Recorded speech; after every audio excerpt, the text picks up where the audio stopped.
In many ways, editing is one of the most exciting parts of the entire production process, and in this video, I want to introduce you to the basics of the editing process so that you can start experimenting with the raw material that you've been gathering for this series and for this book.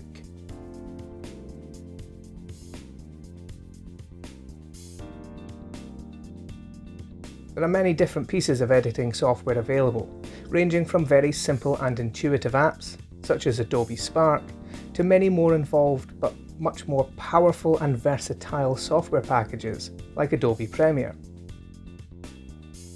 Some of these programs are free, some are low cost, and some are not.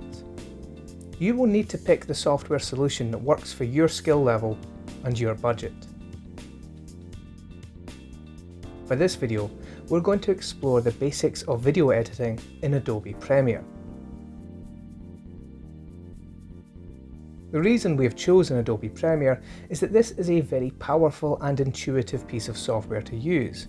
It is an industry standard, and it is available through a reasonably priced monthly subscription, which also includes a range of other powerful pieces of creative software that you might want to use in order to realize your final project.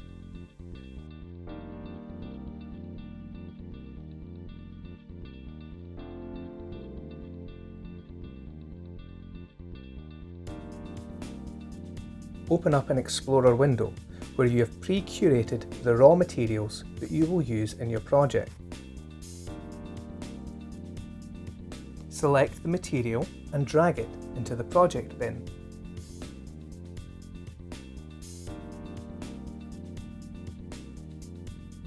From this location, you can access, edit, and work on any piece of raw material which is located in this bin.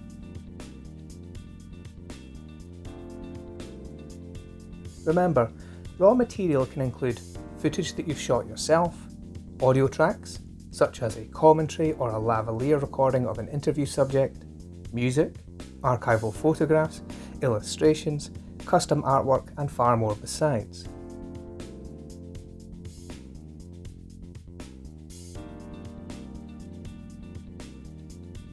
Choose a sequence, scene, or shot that you want to work on.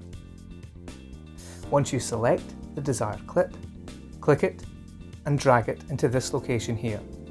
This will generate your timeline. The timeline begins here at 0 and ends with the end of your footage over here. If we look above the timeline, we can see our preview window. In this space, we will be able to see and judge how our project is progressing. At the moment, there really isn't much to see, as this is simply unedited, raw footage.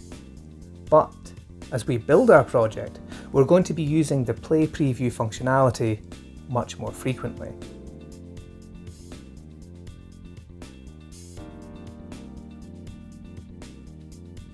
So this clip is currently fine, except for one problem: the audio. At the moment, I have two sources of audio for this video file. The first is baked into the video itself. It's the audio that my camera recorded as I was speaking. The second type of audio that I have comes from my lavalier microphone. This audio is much clearer than that recorded by the camera. So the very first thing that we have to do is marry our audio and video sources together. The first thing I'm going to do is find a landmark in my audio which will allow me to easily sync the new audio which I'm going to import with the audio file that is already here. If we zoom in on the timeline by grabbing this handle here at the end of the scroll bar, clicking and dragging like so, we will zoom in on the file. As that happens, we begin to see the sound wave in much greater detail. As you can see, I included a hand clap to allow for easy synchronization. The next thing we need to do is identify our audio track and import it. At present, and as you can see, these audio tracks are not synced.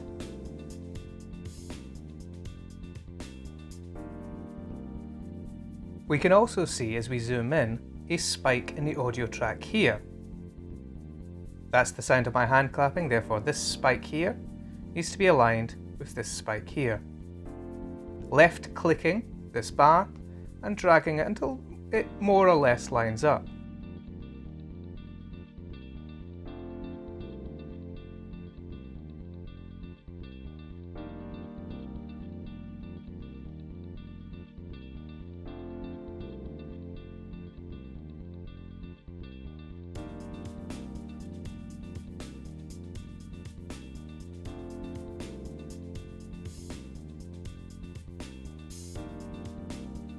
We can now see these waves seem to be fairly closely linked. Let's unmute this track, move our preview bar over here, and listen to see how well synced the sound is. Let's shrink this bar down, zoom in again, and we can see this one is just slightly after this one here. And we can see that this sound occurs just slightly after this sound here.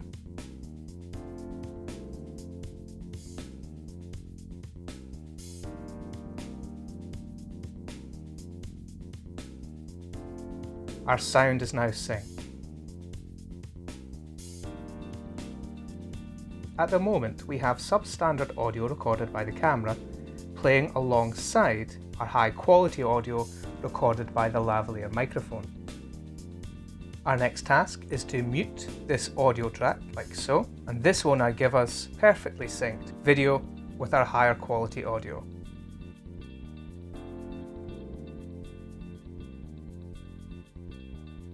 This part of the process is essential, but it can also be a little bit tedious and painstaking.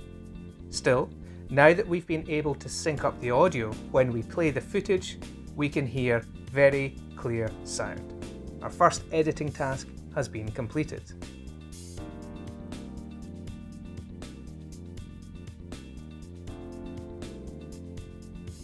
If we click and drag this blue bar, we can see that we can scroll or scan through whatever video or other visual element is in this timeline.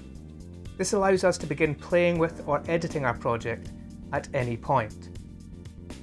If, for example, we want to begin editing around the 4-minute mark, we move the blue bar over and we can start playing or stopping the file there.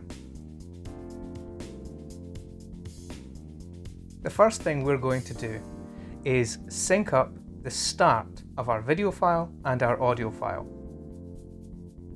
I'm going to take this blue bar and holding the Shift key, bring it to the end of this file. Because I'm holding the Shift key, the software is looking to snap, that is to say drag, this blue bar to the very end.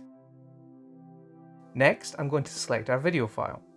Moving our mouse over to the end, this red cursor appears. Clicking and holding, I can now drag this video to the blue bar, let go, and now we have a video and audio file which begin at the same time.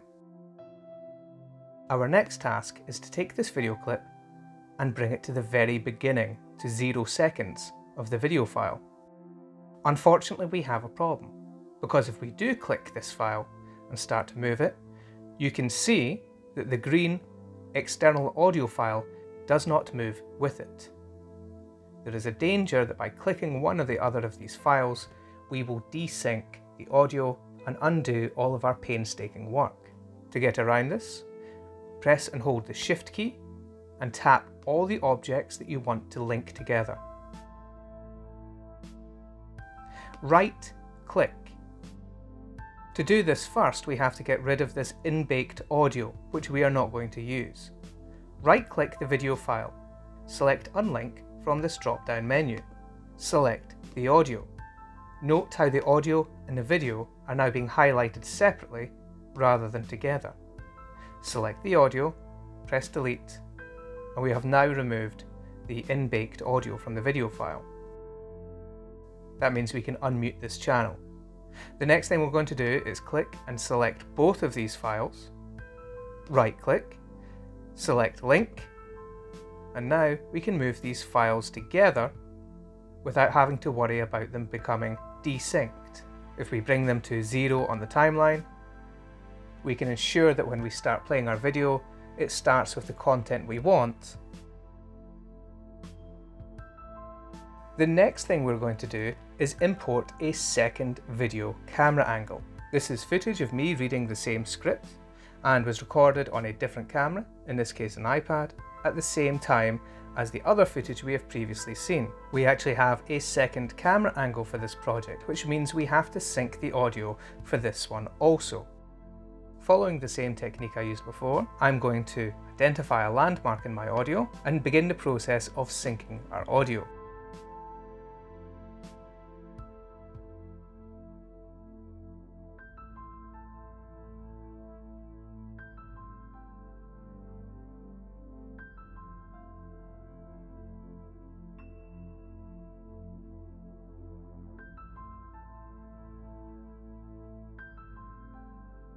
Rarely are the clips that you import already the perfect length. That is where the razor tool comes in. Move your mouse down to the tool panel, directly next to your timeline. Here you will find a range of useful tools. The arrow at the top is the default option that allows you to move or interact with clips in your timeline without creating accidental cuts. But we want to make a cut, so for that we will select the razor. Now we simply move our tool over to the clip in the timeline, and where we want to, we make a cut by clicking our mouse.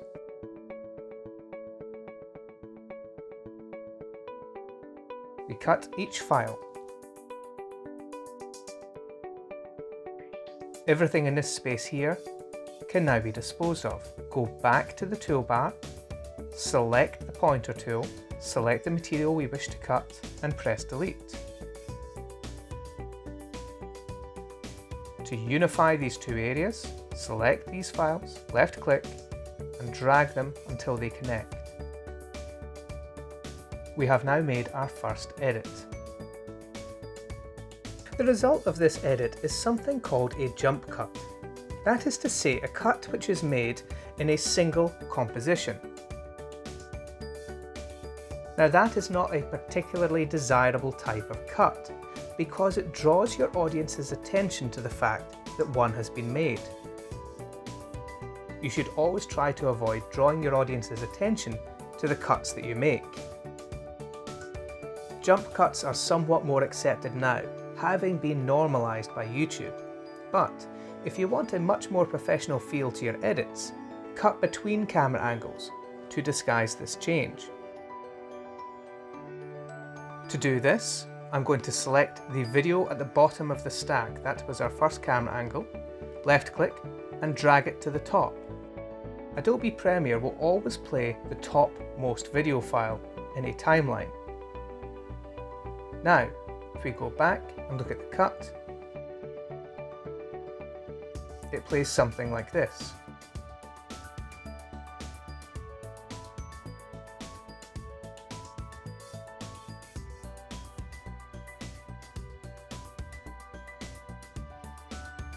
It's also possible to begin thinking now about how we can use B-roll and environmental footage to begin breaking the mould of this scene. It is, after all, a fairly simple construct. It's an academic talking to an academic audience about his research. But rather than cutting from one camera angle to another to disguise our edits, we can also use footage that we've shot, which is thematically resonant with the speaker's discourse. For example, if we only had one camera angle, making these cuts without constantly drawing our audience's attention to them would be very difficult. But we could, for example, rather than cutting to this angle here, instead cut to a piece of relevant B-roll. Click and drag your B-roll on environmental footage onto the timeline at the point where you wish to disguise the cut. Now our video might look something like this.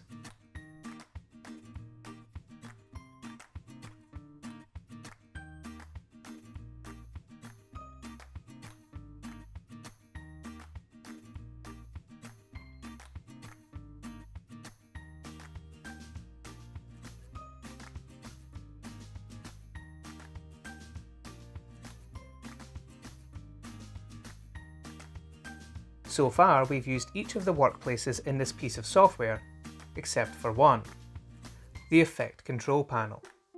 Make sure Effect Control is selected, and this will bring up some basic effects which you can apply to the visual elements which make up your project. In this case, I want to fade out the current clip of a small home in Brazil to reveal the speaker below.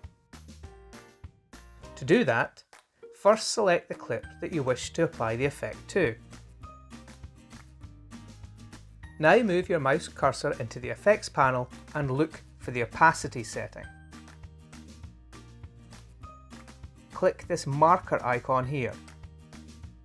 Note that a marker has been created here in this zoomed in mini timeline. Everything to the left of this marker will show the clip at 100% opacity. If we scroll to the right, because no changes have yet been implemented, everything to the right of this marker is currently at 100% opacity also.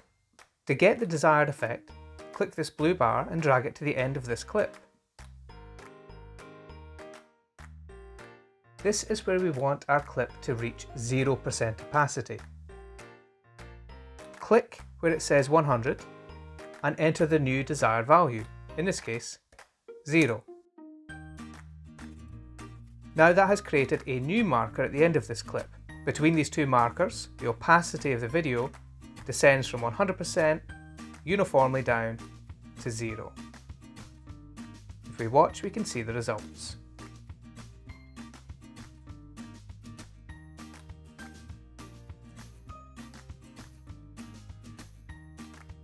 In the effects window, you will see a variety of other basic effects which you can apply to your clips. Try experimenting with some of them to learn what other core functions you can easily apply to your footage.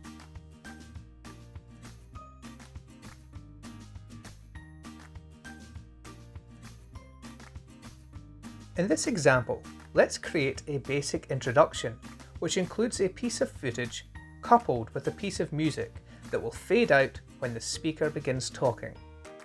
Select your existing project. Drag it away from 0 to give us some space in which to work.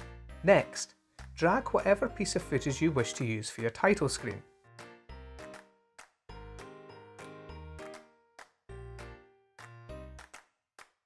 Next, drag a piece of music from your project bin.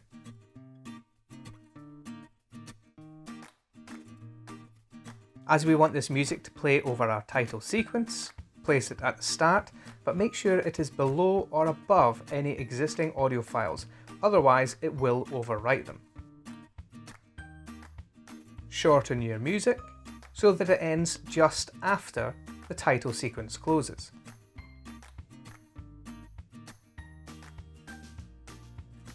At the moment, the music is too loud relative to the volume of the speaker. To change this, alter the audio gain on either the speaker or the music. In this case, we will reduce the volume of the music. Click the audio file that you wish to edit. Right-click, select Audio Gain. Enter a negative value to decrease the volume or a positive value to increase it.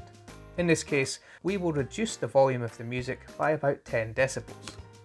We need this music to fade out at the end. In order to accomplish that, select the audio file where you wish the fade out to happen. Move your blue bar roughly to the point where you want the music to begin to fade. Move over to the effects window. Level should be set at 0 decibels. Click this marker keyframe. Next, select the point on this audio track where you want the music to have disappeared by. We will select just after the end of this introductory sequence. Going back to our effects window, enter -287.5. This is absolute 0 on this musical track. It will therefore fade from its default volume to nothing at all by this point in the timeline.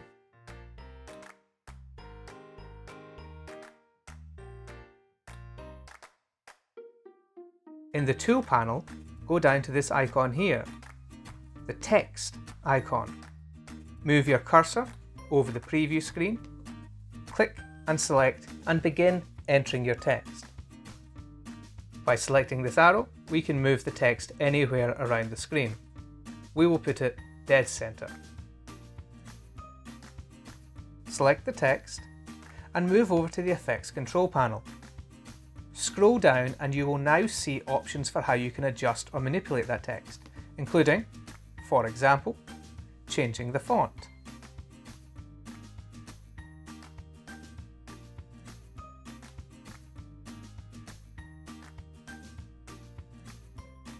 changing its size, changing its alignment, and adding effects such as shadows. As we can see, this current piece of text is having trouble standing out against this particular background. If we select shadow, we can see that it generates an outline which allows it to stand out a little better. Note that in your main timeline, a new element has been created.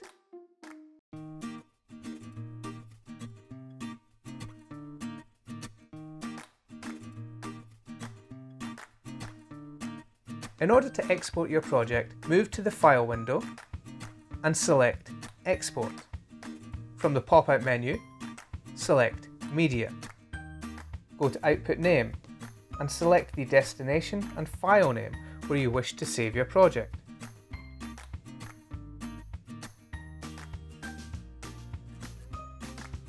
Under Format, select your desired video output. My preferred output option is H.264.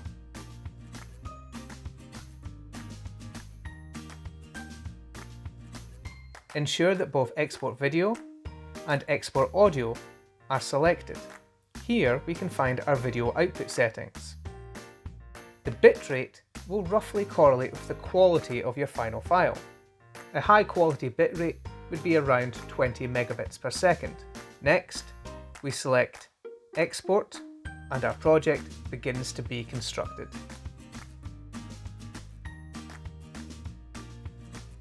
We have gone through the core techniques and methods that will allow you to begin assembling your film.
Online digital spaces have opened up a vast array of opportunities for people from across the world to experience each other's cultures. New ways of being, new ways of thinking, and new ways of behaving are available to billions of people right now. But despite access to a truly global cultural marketplace, some cultures, some peoples remain relatively unknown on the international stage. This problem is particularly acute for Indigenous peoples.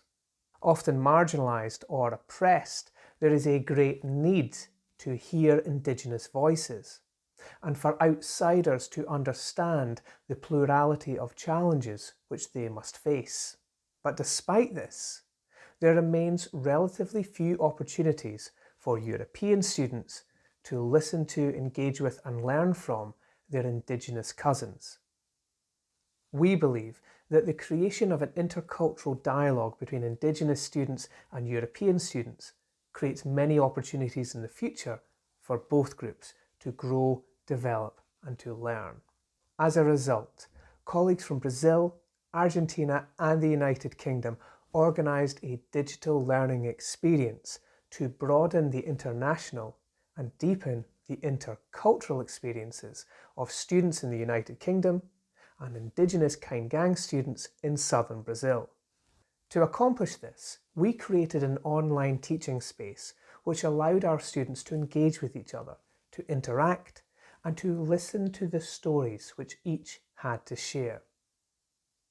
To paraphrase Roger Ebert, we were trying to build an empathy machine, a place where students from very, very different cultural backgrounds could begin the process of creating a shared dialogue, as well as laying the foundation for future cooperation and understanding.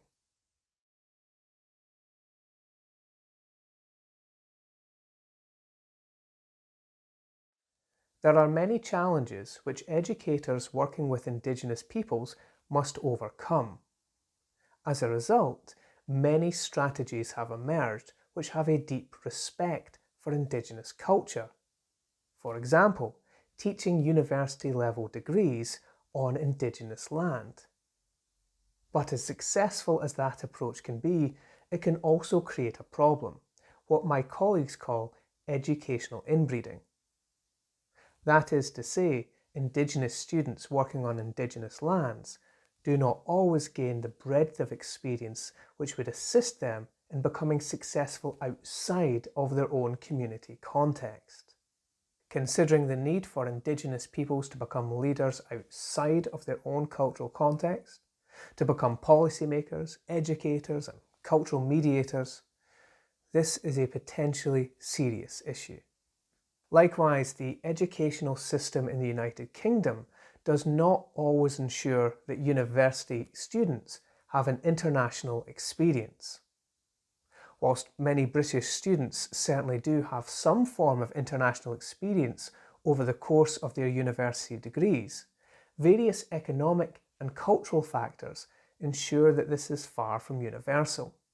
Even when they do have an international experience, comparatively few British students have contact with cultures or peoples which exist outside of a Western colonialist framework. Direct contact with Indigenous peoples is really quite limited. For this process, we brought together two groups.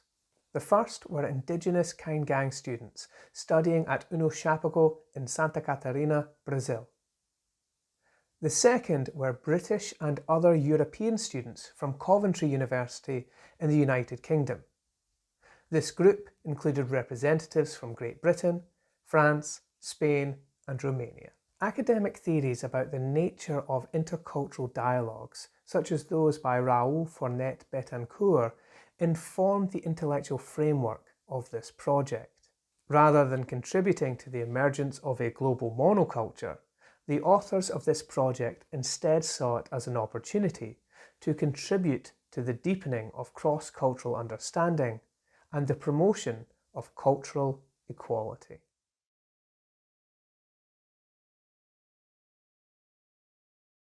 To accomplish our goals, we created an online learning space which did not privilege either student group.